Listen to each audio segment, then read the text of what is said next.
My call to action is to recognize that anti-racism work is foundational to every single other social justice cause.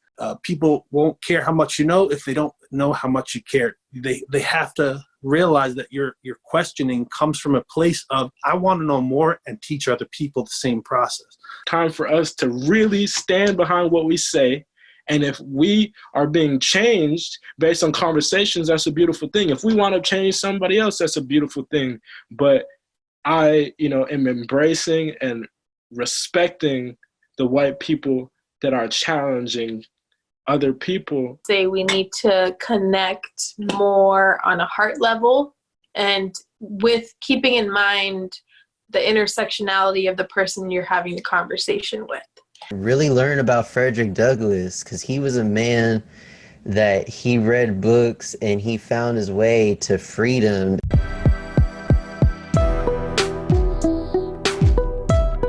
Hi, I'm Cara Cruickshank. Welcome to Essential Stories, an independent grassroots docuseries and live roundtable discussions that give voice to people on the front lines of our world's most pressing social issues.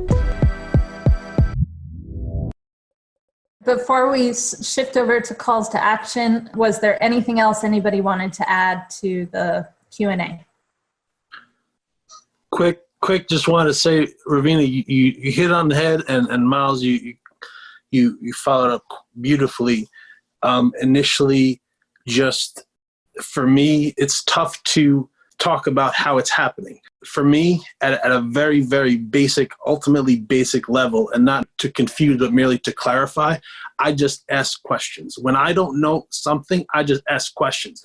If I ask Maz, if I ask OMKARI, if I ask any of you guys, JELANI, I would love to find out your experiences. And there's nothing more powerful than that. That, to me, is part of my call to action. That's part of my work at the bus. That's part of my everyday situation going on, because you can't get anything more than power from learning from another person, finding out deeper about another person. And, my father has always said, people won't care how much you know if they don't know how much you care. They have to realize that your questioning comes from a place of, I want to know more and teach other people the same process. Guess what? I just learned this out. I didn't even know this. Like, it's okay to say, I don't know this. It's okay to say, I never thought of that. I had these blind spots. I need to be able to embrace my faults and say, hey, I'm not going to fix them this moment, but I can make them somewhat better than they were yesterday. Thank you, Joe. A friend of mine wrote me this week from Brazil saying, Brazil's having its moment inspired by the movement here, and Brazil has never had a civil rights movement, and it's been a long time coming. We've got 4 million people that were brought over from West Africa to Brazil in the slave trade. And it was, I think, the last country in the world to abolish slavery.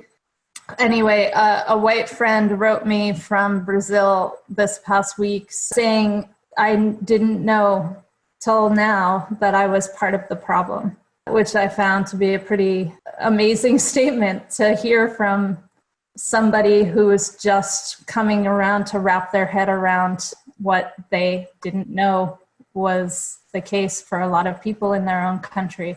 And Cara, it sucks. It sucks as a white male millennial. It sucks, to never mind, but you keep going. You're rocking. What? I would go. That admission and the humility of that is important.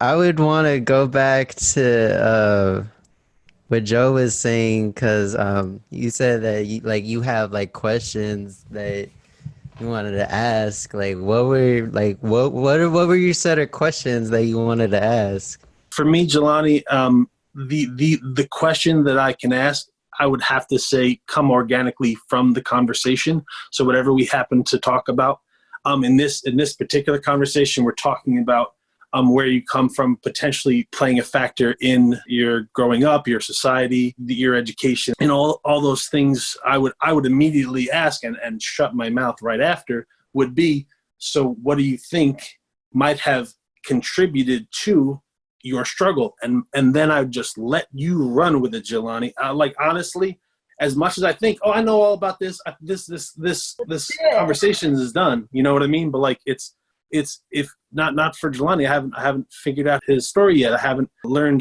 Kari's story yet. You know what I mean? So that's really Jelani is really where that 1-on-1 or 5-on-1 situations is where we can, especially as white male millennials, just so we know moving forward, we can pass on to the next generation on.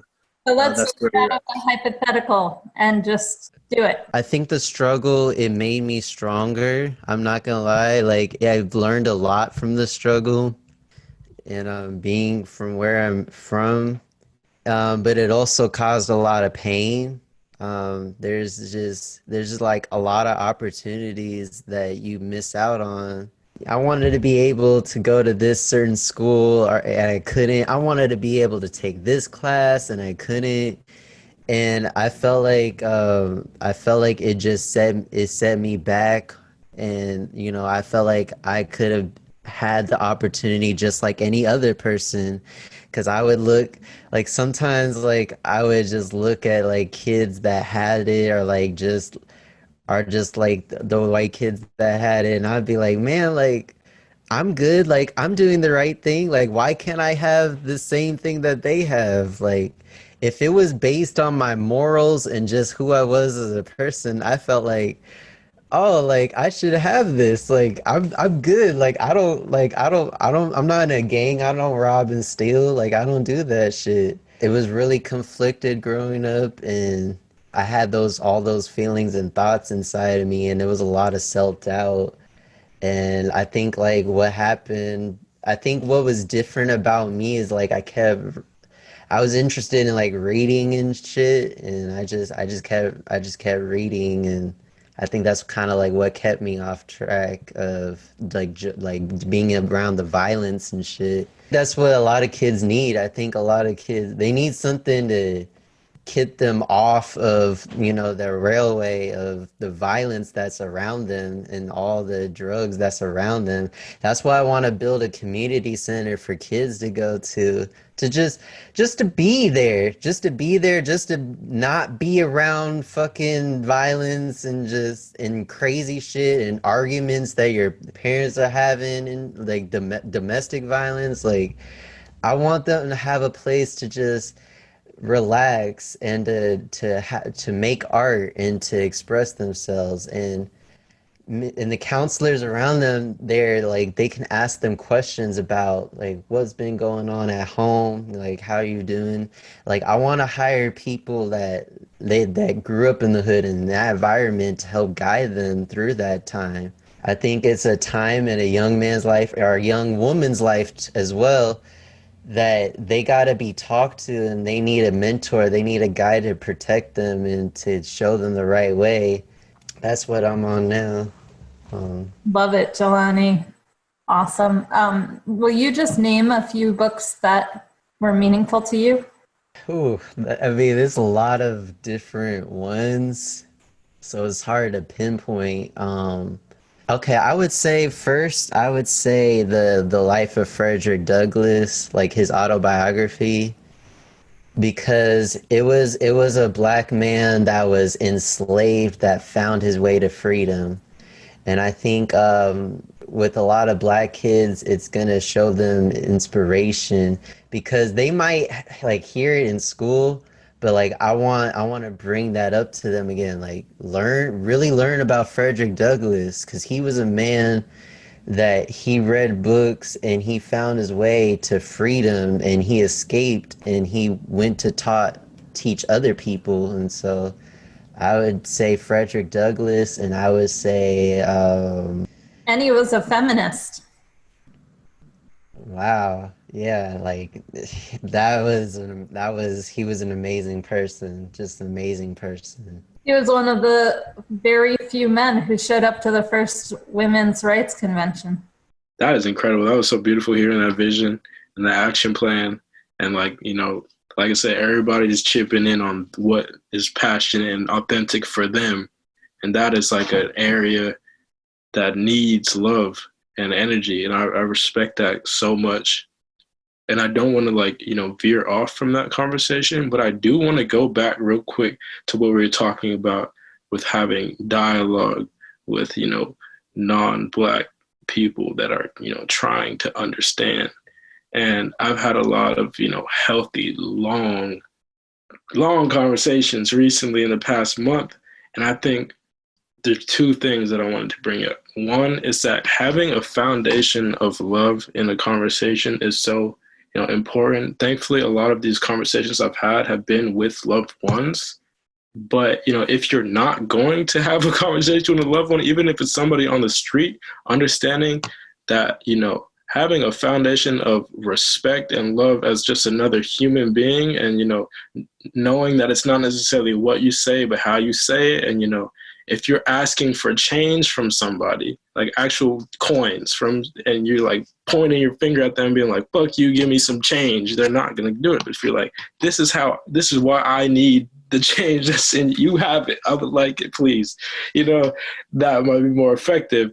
And having a tone and foundation of a conversation with respect. The second thing that I was going to say is that as much as, the asking questions is important from the white people, now is your time to be wrong and speak and really like, how when you have conversation with somebody and like something they say doesn't make sense to you or like you have a rebuttal in your head, say it. Please, it is time for every single person who is having a dialogue of any sort, if it's, me responding to OMKARI or whoever it is, whatever that rebuttal is in your head, it is time to unpack and have dialogue that will sharpen your opinion. It'll sharpen your opinion. It's now time for us to really stand behind what we say. And if we are being changed based on conversations, that's a beautiful thing. If we want to change somebody else, that's a beautiful thing. But I, am embracing and respecting the white people that are challenging other people and being open to having their, opinions. And the worst thing you could call a white person is racist or privileged. Especially, I had a conversation with a friend the other day, very impoverished, very, I'm not saying any names, but like addiction in the household. There's so many things. So me saying the word privilege ticked him off, triggered him, right? And I had to let him know, I'm privileged. I acknowledge my privilege on a daily basis, but the color of your skin is not having you attacked. It is not making you a target. And these two issues are not to be compared. They're both valid. Let's talk about it. But, having that conversation, and every time he kept, interjecting with his, but I'm like, okay, let's go. Come, like, let's talk about it. And that is like, as much as asking questions and just shutting up and listening is important, every single rebuttal, every single question, any interjection, say it. Do not be remiss, because that is an opportunity for growth that is missed. My call to action actually references something Miles said earlier. And my call to action is for people to recognize that no matter what your cause is, and Miles, you were talking about intersectionality, and I think it's so important because there are a billion things that you can be passionate about, and we need people to be passionate about all of those things. But my call to action is to recognize that anti-racism work is foundational to every single other social justice cause, because white supremacy is the land upon which all these other things were built. So I am calling on people to make sure they're doing their own anti-racism work as part of their work to change whatever system it is they're called to change. So that's my call to action. And thank you so much. I've loved being part of this panel. Y'all are amazing, and I wish I could stay on longer. For being part of it, and I hope we get to have you talk more at some point on truth and reconciliation, because that's another anytime. Absolutely. Thanks. Bye, y'all. Have a good evening. Okay, so OMKARI kicked us off on the calls to action. Who else has got one? Jump in. I have one. I would say we need to connect more on a heart level, and with keeping in mind the intersectionality of the person you're having the conversation with. Because I think when we understand our narratives and where we come from and our stories, we have to uphold that. That's how we can heal, is through our stories. And you're not going to understand someone fully in their point of view with this like defensive back and forth that often happens when we're talking about things like racism or oppression or privilege or whatever it may be, where there's some difference in what people are experiencing. But there has to be a way where we need to connect with putting some of that defensiveness down and connecting based off like narrative to narrative, story to story, and having calls to action within our circles, right? Like holding each other accountable in your own spaces. And I think putting away some of that discomfort, like Miles was saying, now is a great time to fuck up, ask questions, be okay with getting yourself educated through someone else who might just need to tell you where they're coming from with all of this. So yeah, connection. Miles, got a call to action? I mean, everything that I would say has already been said, but let's like get straight to like, let's see. Learn, unlearn, plot, plan, mobilize, strategize, and then self-care. You are not able to be effective in this fight if you are not intact. And like you said, these leaders, activists, they need to rest and they need to, laugh. I think, joy is something that is so important. And, it sucks that it is like, it's beautiful. I live in California. It is beautiful outside. I would love to smile. I would love to, enjoy life, COVID-friendly life, of course. But with that being said, at this point in time, it feels like happiness and joy is to be earned. And I'm tired of seeing these, privileged people that just, posted some shit literally 1 month ago and like are back to like just regular life and just like smiling. I'm just like, for me, even like going to the beach or whatever it is, like I feel like I have to earn it at this point. And as far as a call to action, just like, stand up, speak up, and just be about something. Like literally care about something, please. Even if it has nothing to do with Black lives, like care. I feel the same way. Like people are like kind of just going back to like whatever they were trying to go back to, and it's like I think people don't realize that we can't go back to that. Like we can't go back to what it was, because what it was fucked up.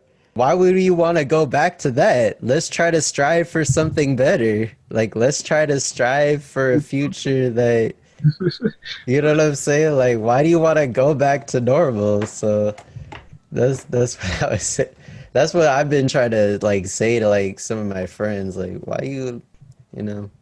And what is normal anyway? That's another question. Amen. Yeah. I just to piggyback on that with the call to action. First of all, I feel like this could go on. I mean, I'm on the East Coast. It's late anyway, but I would just love the chance to chat with y'all because you guys have different experiences than me, and also just the fact that all we have is time with. We were with our own thoughts and our own feelings, but what is better to do than learn and all that? And for me, my call to action would be for 30 days, hopefully. And again, it takes 21 days to make a habit, form a habit. But it's July 1st right now as we sit here. And over the next 31 days, just don't be afraid to have that uncomfortable conversation. And I would challenge everybody in some way, shape, form, or fashion to have a uncomfortable conversation, and embrace it. Learn from it. Open your mind to it. Open your heart to it. And I feel that it will definitely surprise you. I thank you guys for your nuggets of wisdom, because honestly, if not for your experiences and your nuggets of wisdom, I'm just gonna Netflix tonight and that's it. If somebody is gonna stay in their same mindset, and they're okay with not pushing themselves or pushing their hearts or mindsets or in general, then they're doomed. And our generation, and I wish OMKARI was still here, because I could listen to her for 3 hours. I saw her hair. She looking like she's 29, but she ain't. And and she has a lot of wisdom, and I feel like our generation, guys, millennials and beyond, we, just like you just said, if you don't learn from history, you're doomed to repeat it. You guys, does somebody give me a nod or a wave or amen or something? Yeah, something like that. So that's where I'm at, guys. And again, I know you guys for not even an hour or two. I love y'all. I love all of your hearts, because that's what we need, and that's what we can share with others. And then, just like with the sharing it with others and law of attraction, we have it, we spread it.